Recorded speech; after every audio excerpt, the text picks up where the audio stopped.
Precautions for connecting flights from United States to China. As the summer vacation approaches, many South Canadian Chinese are ready to take their children home to visit their relatives and friends. However, direct flights from Los Angeles to Chinese mainland are limited, and ticket prices remain high, so many Chinese choose to transfer flights. Experts suggest that you carefully read the specific regulations for connecting routes to avoid being unable to fly smoothly. Los Angeles airline operator Gu Binbin pointed out that travelers should not only blindly focus on low ticket prices, but must carefully read the regulations of the connecting flight routes. Many connecting flights are operated by different airlines before and after the two stages of the flight, so it is necessary to enter the connecting city and reapply for luggage check-in, and also require a local entry visa.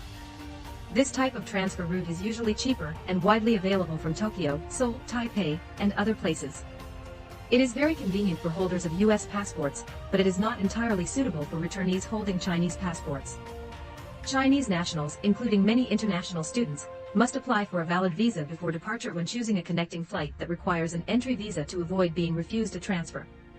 Currently, holders of Chinese passports are allowed to transfer to mainland China through Taipei. However, it is also important to pay attention to whether rechecked luggage and entry documents are required during the transfer. However, when returning to the United States from China, Chinese passport holders are prohibited from flying from Chinese mainland to Taipei and connecting flights to the United States. In addition, as of now, China has not canceled the nucleic acid testing requirements for flights from the United States to China. Whether flying directly from the United States to China, or via a third country or region to China, a valid nucleic acid testing report within 48 hours must be held, and the RT-PCR testing method in a regular laboratory must be used. Self-test kits and rapid antigen testing are invalid.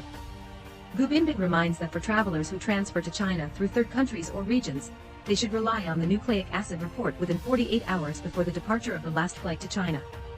Therefore, when and where to plan for nucleic acid testing, it is necessary to strictly calculate the time to avoid failure of nucleic acid testing and the inability to return to China smoothly.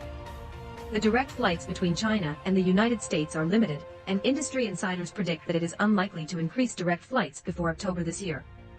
Currently, there are 18 direct flights from the United States to China per week, with 15 flights departing from the Midwest, including Los Angeles, San Francisco, Seattle, Detroit, and Dallas. Another 3 direct flights from New York are operated by China Eastern Airlines and China Southern Airlines. The limited direct flight have a great impact on the demand of the upcoming summer peak season.